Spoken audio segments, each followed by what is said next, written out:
자, 오늘 말씀의 제목은 왜 우리는 아픈 사람을 위해 기도하는가입니다. 목사님, 당연한 거 아니에요? 아픈 사람 있으면 기도해야죠. 근데 잘 생각해 보세요. 왜 우리는 기도하죠? 여러분, 교회 안 다니는 사람들도 기도해요. 교회를 다니는 사람들도 기도 안 하는 사람들도 있어요. 기도하는 사람들도 병원 가서 병이 낫고요. 기도하는 안 하는 사람들도 병원 가서 병이 나아요. 그럼 왜 우리 기도하죠? 오늘 그 얘기 할 겁니다. 오늘 굉장히 불편한 질문을 시작하려고 합니다. 제가 사실은 되게 재밌어하는 질문 중에 하나입니다. 여러분 이런 질문 들어본 적 있습니까? 하나님이 병을 고치신다면 왜 잘린 손가락은 자라지 않습니까? 이런 말 들어봤어요? 무신론자들이 기독교인들을 공격할 때 이런 질문 많이 해요. 여러분 나중에 이런 말 들어볼 수 있어요? 얘들아 너네 기도한다고 기독교인들에게 말하는 거예요. 아니 하나님이 모든 병을 다 고친다며 그럼 눈에 보이지 않는 감기는 고치고 잘린 손가락은 왜 안 자라나? 그렇게 말하는 질문들이 있습니다. 이거는 기독교를 공격하는 오래된 질문입니다.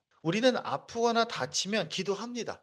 저도 마찬가지예요. 근데 하나님께 정말 간절히 기도하면 손가락이 자라납니까? 정말 간절히 기도하면 혹시 키가 더 큽니까? 정말 간절히 기도하면 장애인이 회복이 됩니까? 왜 아닙니까? 하나님의 치유를 믿는다면 하나님이 그거 해 주셔야 되는 거 아닙니까? 하나님이 전지전능하신데? 도마뱀도 꼬리 자르면 꼬리가 슝 자라나잖아요. 그런 것처럼 사람 손가락이 자라날 수도 있는 거 아니에요? 아니 하나님이 그 정도까지 능력은 없으시는 겁니까? 감기 좀 낫고 상처 아무는 거는 좀 하실 수 있는데 손가락 자라는 건 못 하시는 겁니까? 우리는 너무 당연하게도 아프면 기도하지 하지만 좀 더 깊이 이야기를 다뤄볼 필요가 있습니다.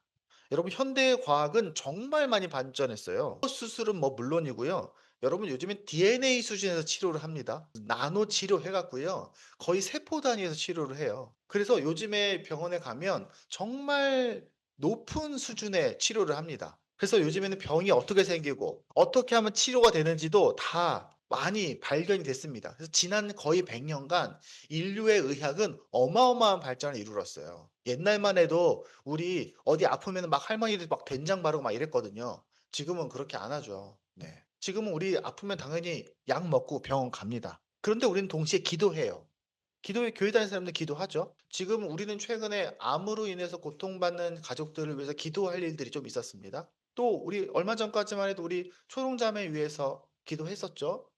근데 이런 과학의 시대에 우리는 왜 기도하죠? 어차피 우리 아이들 감기 걸리면 엄마가 약 먹이잖아요. 해열제 먹여요. 여러분 팔 부러지면 병원 가겠죠. 근데 왜 기도해요? 마음의 평안을 위해서? 플라시보 효과인가요? 실제로 심리학에서 많이 연구합니다. 아픈 사람들을 위해서 기도하면 병이 낫냐? 근데 실제로 효과가 있대요. 심리적인 효과. 누가 나를 위해 기도해 준다는 것을 알고 있으면 마음의 뇌에서 분비되는 호르몬과 이 물질들이 더 좋은 것들이 많이 나와서 더 용기가 생기고 더 잘 치료된다는 통계적인 자료는 있습니다. 그런데 기도하면 뭐가 달라집니까? 아니, 목사님이 왜 아침부터 왜 이런 얘기를 하십니까? 왜냐면 아픈 사람을 위해서 기도하는 건 기독교인들만 하는 게 아니에요. 모든 종교에 다 있어요. 아니, 전 세계 모든 종교가 아픈 사람을 위해서 간절한 마음을 갖다가 생기는 종교가 대부분이에요. 종교가 그렇게 생겨나요. 그 불교에도 여러분 아십니까? 불교에도 부처님이 되게 다양해요. 그래서 불교 사원에 가면 그 절에 가면 건물들이 많이 있잖아요. 다 건물들의 목적이 다 있어요. 그래서 대웅전 뭐 옆에 이 다른 건물도 다 목적이 있는데 그중에서 병이 걸렸을 때 기도하는 건물이 따로 있어요. 거기에 있는 부처님 이름이 달라. 거기에 있는 이 부처님이 약사열애불이에요. 그래서 몸이 아프면 대웅전에 가서 인사하고 약사열애불의 앞에 가서 비나이다 하는 겁니다. 일천번째 하는 거예요. 뭐가 다르죠, 우리랑? 단지 심리적인 안정을 위해서라면 그게 무슨 차이가 있습니까? 여러분도 이런 질문 받을 수 있어요, 앞으로. 그리고 가끔은 뭐 내가 아픈 게 기도하는 거랑 뭔 상관이야? 라고 생각할 수도 있어요. 교회를 다님에도 불구하고 내가 아픈 거를 별로 기도하는 거랑 연결지지 못하는 거죠. 그냥 하나님이 고쳐주시겠거니. 네. 근데 성경에 그래서 저는 오늘 성경에 그렇게 써 있어. 하나님은 우리를 사랑하시니까 병든 자를 고쳐 주실 거야. 기도하라고 했으니까. 저는 이 수준에서 우리가 끝나지 않았으면 좋겠어요. 우리 행복한 교회는 조금 더 이 부분에서 진지하게 고민했으면 좋겠습니다. 왜냐하면 이 얘기가 그렇게 단순한 얘기가 아니기 때문에 그렇습니다. 오늘 본문을 다시 한번 말씀 읽어보겠습니다. 야고보서 말씀이에요. 그러니까 야고보서는 언제입니까? 예수님 돌아가신 이후에 교회에서 이루어졌던 편지의 내용입니다. "여러분 살면서 힘든 일이 있습니까? 기도하세요. 혹시 너무 즐겁습니까? 찬양하세요. 혹시 병든 사람이 있습니까? 그러면 교회 장로들 부르십 장로들은 말하는 목사님 말하는 거예요. 혹은 교회 지도자들. 지도자를 불러서 같이 기도하세요. 기름을 바르고 기도하십시오." 여기서 기름을 바른다는 행위는 1세기 사람들에게 치료약이랑 똑같습니다. 1세기 사람들에게 지금처럼 수술할 수 있는 게 아니기 때문에 올리브유를 발라서 상처를 소독하고 그다음에 보호하는, 그래서 그런 효과를 갖습니다. 그래서 치료 행위예요. 기도하면서 기도하십시오. 그러면서 15절에 이렇게 말합니다. 믿음으로 간절히 드리는 기도는 병든 사람 낫게 할 거예요. 주님께서 그를 일으켜 주실 겁니다. 혹시 그 사람이 죄를 지은 것 때문에 마음까지 힘들다면 그 영혼도 하나님께 치유하실 겁니다. 네. 의인의 간절히 비는 기도는 큰 효력을 냅니다. 이렇게 되어 있습니다. 자, 첫 번째 얘기는 이겁니다. 하나님은 인간 안에 회복의 질서를 창조하셨다. 그게 무슨 말이냐? 자, 여러분, 레고로 만든 집이 있다고 생각해 봅시다. 예를 들면 우리 이한이가 집에서 레고를 갖고 엄청 멋진 집을 만들었어요. 근데 실수로 툭 건드려서 레고 성이 빡 부서진 거예요. 그러면 그 레고 성이 다시 고쳐집니까? 아무리 아름다운 레고 성을 만들었다 한들 그 레고 성이 너무 아름답기 때문에 스스로 고쳐집니까? 아니죠. 장난감, 아무리 비싼 장난감도요, 부러지면 그냥 냅두면 스스로 알아서 붙지 않아요. 네. 근데 사람은 좀 달라요. 사람은 좀 다르죠. 사람은요, 어디 좀 상처가 나고 조금 아파도 그냥 웬만한 정도는 회복이 됩니다. 사람이 상처가 나면 어느 정도는 회복이 되고 좀 피곤하고 좀 몸이 배고프고 하면은 자고 밥 먹으면 몸이 회복이 되죠. 네. 어디 부딪혀서 멍이 들어도요, 좀 있으면 나아집니다. 그리고 어디 이렇게 긁혀도 좀 나아요. 예. 저도 어릴 때 로봇 장난감 조립하면서 손가락을 진짜 많이 베었거든요. 그 옛날에 아카데미 로봇 조립하면서. 근데 대부분 반창고 붙이면 며칠 지면 낫습니다. 최근에도 제가 이렇게 질을 지나가다가 딱 보니까 긁힌 자국이 있는 거예요. 저도 몰랐어요. 저도 다친지 몰랐는데 요렇게 하얗게 까맣게 딱지가 굳은 거예요. 어디 긁힌 거예요. 긁혔는데 나도 모르게 지나다 보니까 지가 알아서 살이 붓고 피가 먹고 딱지가 굳은 거예요. 어쩌다 이렇게 되었지? 그게 자연스러운 거죠. 어떤 일이 벌어지 사람이 이렇게 피가 나잖아요. 이렇게 긁히잖아요. 그럼 어떤 일이 벌어집니까? 우리 생물학 시간에 배웁니다. 맞죠? 제일 먼저는 백혈구가 움직여요. 피 속에 있는 백혈구가 먼저 움직여서 사람의 상처 난 곳에 있는 염증들을 먼저 제거합니다. 그리고 혈소판. 혈소판들이 엉겨 붙어서 피를 먹게 해요. 그래서 혈소판이 부족하면 피가 계속 나는 거예요. 근데 웬만하면 사람들이 피가 굳죠? 그리고 벌어진 상처는 사람 피부에 있는 섬유화 세포들이 서로 이렇게 벌어진 조직을 갖다 붙입니다. 그리고 다시 회복이 되는 거예요. 그래서 지난주에 내가 분명히 여기가 상처가 나서 피가 철철 났는데 잘 관리하면 상처조차도 없게 회복되는 경우도 많이 있어요. 그런데 그런 인간의 회복 능력이 의학이 준 겁니까? 과학이 준 겁니까? 설명은 할 수 있죠.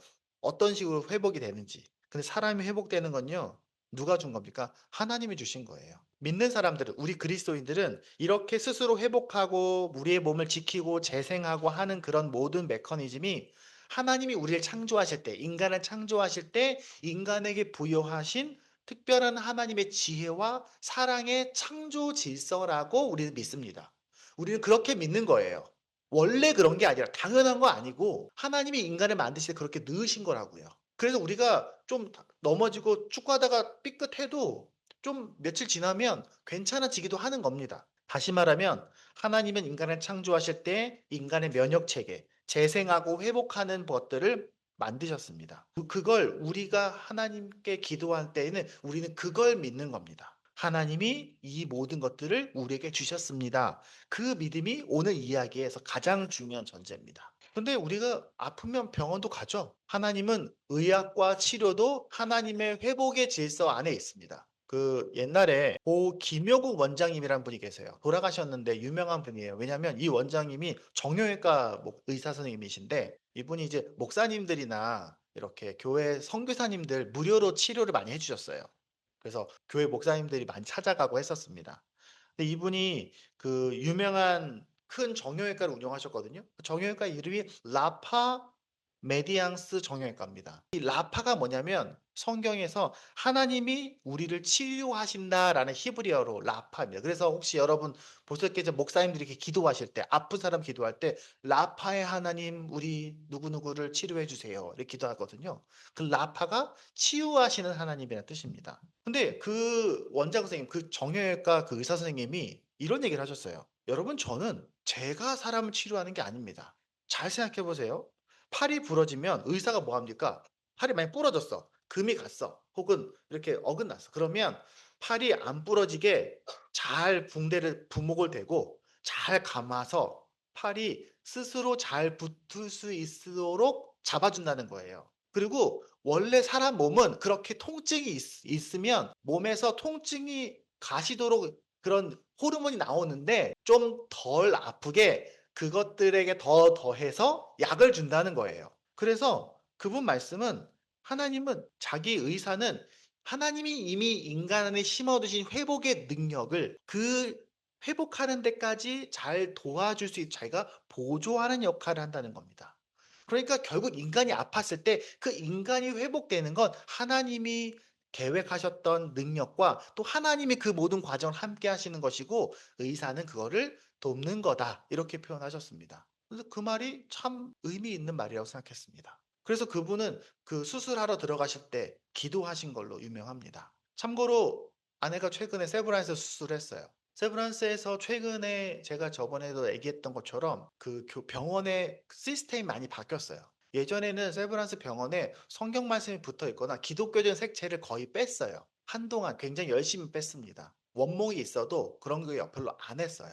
근데 몇 년 전에 그 병원이 이렇게 컨설팅을 받으면서 많은 변화가 있었는데 그중에 하나가 창문마다 성경 말씀이 있고 병실마다 말씀이 있고 수술실 들어갈 때 이렇게 수술 환자가 이렇게 누워서 들어가잖아요. 그럼 천장에 커다랗게 말씀이 쭉쭉쭉 붙어 있대요. 그러면 환자는 눈을 뜨고 그 말씀을 읽으면서 들어가는 거예요, 수술실로. 그리고 수술실 들어갈 때 의사가, 집도의가 반드시 기도하고 들어가도록 법에 되어 있어요. 병원 법에. 모든 수술에 그렇게 하도록 되어 있습니다. 물론 아내가 그 병원에서 굉장히 큰 도움을 받았죠. 현대의학의 도움을 받았습니다.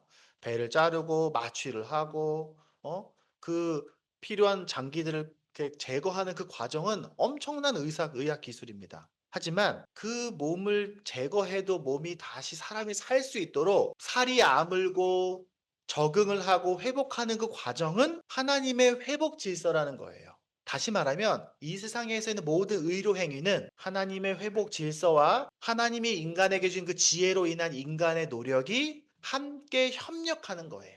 어떤 사람 이런 얘기합니다. 하나님께서 다 기도하면 치료해 주니까 병원 갈 필요 없어. 실제로 여러분 아십니까? 우리나라에게 암으로 죽는 환자가 꽤 많아요. 근데 의사들이 나와서 그런 얘기를 합니다. 암에 걸려도 한국의 의료 기술은 거의 대부분 치료할 수 있대요. 지금 현대 기술은. 근데 꽤 많은 사람들이 병 치료를 중단하고 그것 때문에 오히려 치료가 어려워진 경우가 많다는 거예요. 그중에 기독교인들이 적지 않다는 얘기를 들었습니다. 믿음이 부족하니까 병원 가는 거야 라고 말하는 사람들도 많이 봤습니다. 요즘에는 많이 안 그러는데 예전에는 많이 있었어요. 그건 정말 어리석은 말입니다. 우리에게 약과 치료할 수 있는 의학을 주신 것은 하나님이십니다. 그 모든 과정들은 하나님의 주권 안에서 우리를 돌보시고 사랑하시는 과정 안에 있는 거예요. 그러니까 그것을 거부하는 건 오히려 하나님의 지혜와 질서를 거부하는 비성경적인 행위입니다. 그러니까 어디 가서 그런 사람들이 있다면 그거 성경적이지 않다고 말해줘야 돼요. 또 어떤 사람들은요, 병이 다 낫고 나서 이거 다 하나님이 다 치유해 주신 거야. 아유, 그 병이 뭐 무슨 소용이야. 그렇지 않아요. 하나님은 그 모든 의학적 발견들을 다 주관하고 계신다고 저는 믿습니다. 만약에 먼 훗날 정말로 의학이 많이 발전해서 우리가 그 어떤 병도 걱정하지 않아도 되는 때가 온다 하더라도 하나님은 그 모든 과정이 하나님의 질서와 섭리 안에 있습니다. 왜냐하면 인간의 창조하신 하나님의 그 질서 안에서 이루어지는 것이기 때문에 그렇습니다. 어떤 사람은 의학이 발전하면 하나님 할 일이 줄어들거나 의미 없어지는 거 아닙니까? 이렇게 말하는 사람이 있습니다. 하지만 아닙니다. 당연히 믿는 자도 의학을 잘 활용하는 것이 중요합니다. 그것이 하나님의 질서고 하나님의 복입니다. 물론 한국 같은 경우가 아니라 외국에서 선교지에서 정말로 의학의 도움 받을 수 없는 곳에서 극적으로 치료되는 경우들이 있어요. 그리고 지금도 암병원에서 제가 이번에 암병원에 갔을 때 그 전체 원목 실장님이 저희 선배님이신데 만나서 하는 얘기 중에 하나가 언제나 여기 있는 의학, 특별히 아주 큰 수술하는 의사들은 항상 얘기한대요. 어떻게 이게 치료됐지? 이게 왜 없어졌지? 이게 왜 어떻게 이렇게 회복이 됐지? 언제나 치료할 때마다 자기의 능력 이상의 결과가 나온다고 의사들이 고백한다는 것을 들었습니다. 특별히 아까 제가 했던 것처럼 아까 14절에 기름을 바르라는 과정, 이 말씀은 1세기 사람들의 의료 행위와 같습니다. 그러므로 우리는 우리의 주어진 의학과 이 현대 과학을 잘 이용하고 잘 치료해야 됩니다. 네. 그러면 우리는 왜 기도합니까? 하나님이 우리에게 회복의 질서도 만들어 넣으셨고 의학도 이렇게 있는데 왜 굳이 기도해야 됩니까? 우리는요, 병원도 가고 약도 먹지만 기도해야 됩니다. 왜냐하면 그 기도하는 것은 하나님이 우리의 삶에 창조 질서를 부신 분이 하나님이라는 것을 우리가 고백하기 때문에 그렇습니다. 그렇기 때문에 그분이 우리의 몸이 회복되는 데에 더 역사하시고 우리의 몸이 치료돼서 약이 됐고 의사가 우리를 수술하는 그 과정 안에 하나님이 은혜를 베푸실 수 있는 분이시기 때문에 그렇습니다. 그렇기 때문에 우리가 기도하는 이유는 단지 심리적인 문제뿐만 아니라 우리의 삶 속에 하나님이 주권이심을, 하나님이 창조자이심을 고백하는 것이기도 합니다. 또한 여러분이 아는 것처럼 우리는 혼자를 위해서 기도하는 것이 아닙니다. 오늘 성경 말씀에 보면요. 서로 기도하라. 사람들을 불러다 기도하라. 너희 중에 아픈 사람이 있느냐? 이런 표현들을 통해서 병이라는 것은 개인의 문제가 아니라는 것을 굉장히 강조합니다. 다시 말하면 누군가 아프다면 그 사람은 그 개인의 문제가 아니라 그 가정의 문제고 그 교회의 문제입니다. 다시 말하면 우리가 함께 그 병에 참여해야 된다는 겁니다. 그게 바로 성경이 말하고 있는 가르침입니다. 그렇기 때문에 오늘 본문에서 우리에게 병이 있거나 그럴 때 같이 기도해야 되는 건 우리의 책임입니다. 하나님께 기도하고 하나님께 의지하고 간구하는 건 우리의 역할입니다. 혹시 물론 교회 안에 우리의 안에도 치유되지 않는 장애인이 있을 수도 있습니다. 그렇다면 그 사람의 연약함을 위해서 그 사람을 도우면서 함께 살아가는 건 역시도 우리의 역할입니다. 하나님이 그렇게 우리가 더불어 살아가라고 공동체를 주신 겁니다. 그리고 이 기도는 당연히 병에, 몸에 대한 것만을 말하는 것도 아닙니다. 여러분, 성경은요, 우리의 몸과 우리의 마음과 우리의 영혼을 떼어놓지 않아요. 다 하나의 전인격적으로 항상 표현합니다. 그러니까 우리가 무언가를 기도한다는 건 우리의 몸이 상하고 회복되는 것처럼 우리의 마음도 말하는 겁니다. 여러분, 제가 아까 당연히 얘기했죠. 암 걸린 환자들이 제일 의사들이 걱정하는 게 뭐냐면요. 우울증, 밥 안 먹는 거, 치료를 포기하는 거, 그리고 사회적으로 관계가 결여되는 거. 그래서 병이 낫는 육체적 병의 문제가 아니라 정서적으로 문제가 생기는 것에 대해서 가장 우려를 많이 한다고 합니다. 우리의 기도는 그 한 사람의 몸을 회복하시는 것뿐만 아니라 그 사람들의 마음과 영혼과 관계, 그 모든 삶의 전 인격적인 것들을 하나님이 돌보시고 케어하시고 회복해 하시는 그 과정을 하나님께 의뢰해 드리는 겁니다. 그래서 기도하는 겁니다. 물론 우리의 기도한다고 모든 게 다 해결되는 건 아닙니다. 제가 아까 얘기했잖아요. 하나님은 우리가 손가락이 잘렸다면 그 손가락이 다시 자라나도록 하시지 않을 가능성이 높습니다. 능력이 없어서가 아니라 그게 하나님의 창조 질서가 아니기 때문에 그렇습니다. 만약에 우리가 로봇 손가락을 붙일 수 있다면 그건 하나님이 도와주실 겁니다. 하지만 가끔은 우리가 치료되지 않는 병들도 있다는 겁니다. 가끔은 누군가 젊은 나이에 병으로 인해서 죽을 수도 있습니다. 왜냐하면 우리 인간의 생명과 우리의 삶을 주관하신 분은 하나님에게 있고 인간이 치료되고 회복되는 것은 하나님의 신비로운 영역 안에 있기 때문에 그렇습니다. 그러므로 우리는 기억해야 됩니다. 간절히 기도하되 이 모든 것의 결정권은 내가 아니라 하나님에게 있음을 고백해야 됩니다.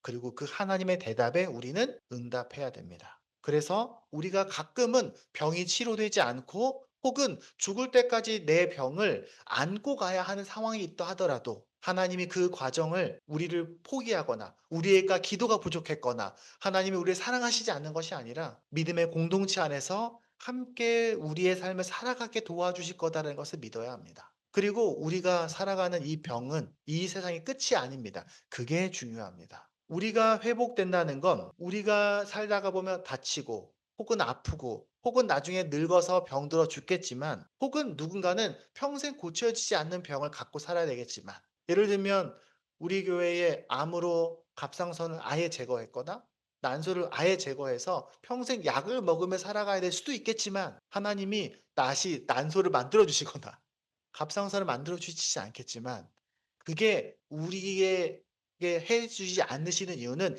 이 땅이 전부가 아니기 때문에 그렇습니다.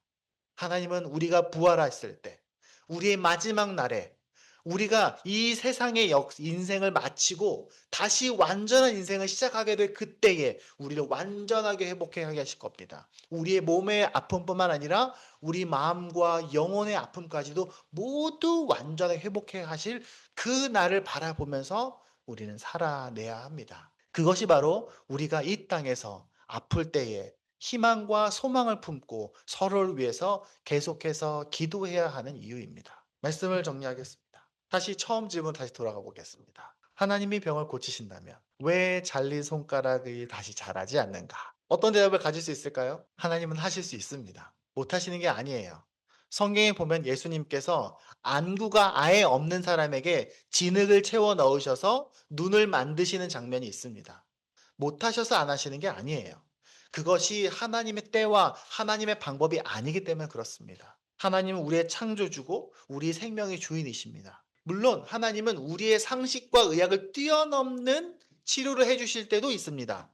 그러므로 우리는 기도할 때에 기적적인 영향력과 지적적인 변화를 기대해도 됩니다. 하나님이 허락하시는 안에서 그 일들은 이루어질 거라고 저는 믿습니다. 네. 하지만 대부분 하나님은 우리 안에 있는 회복의 질서 안에서 일하십니다. 그리고 우리는 그 삶 속에서 그 불완전함을 잊지만 그것을 안고 이 땅에서 함께 서로 도우면서 더불어 살아가도록 도와주실 겁니다. 그러므로 여러분 우리는 계속해서 기도해야 됩니다. 우리 안에 있는 회복의 능력을 심어두시고 적절한 의학적 치료법을 주신 하나님께 감사하는 기도를 해야 됩니다. 그리고 그 회복의 능력이 최선의 결과를 잘 작동하도록 또 필요하다면 약과 의사의 치료가 가장 베스트로 하나님께서 인도해 주시도록 그리고 또 그 마음의 믿음과 평안을 잃어버리지 않을 수 있도록 서로 계속 기도하면서 함께 나아가야 됩니다. 하나님은 지금도 살아계셔서 우리를 돌보시고 지키시고 치유하고 회복하게 하십니다. 여러분의 몸뿐만 아니라 여러분의 마음과 여러분의 정서와 여러분의 관계와 여러분의 불안한 그 모든 상황들까지도 하나님은 하나님의 방법 가운데 회복하게 하실 겁니다. 그리고 언젠가 우리가 주님 앞에 서는 날 우리를 부활하게 하셔서 이 땅에서 완전하게 회복하지 못했던 우리 몸의 질병과 아픔뿐만 아니라 우리의 마음의 상처와 눈물까지도 완전하게 회복하실 겁니다. 그날을 꿈꾸면서 우리가 그렇게 함께 주님을 의지하며 살아가는 우리 믿음의 공동체가 되길 바랍니다. 그래서 우리는 병든 자를 위해서 기도합니다. 함께 기도하겠습니다.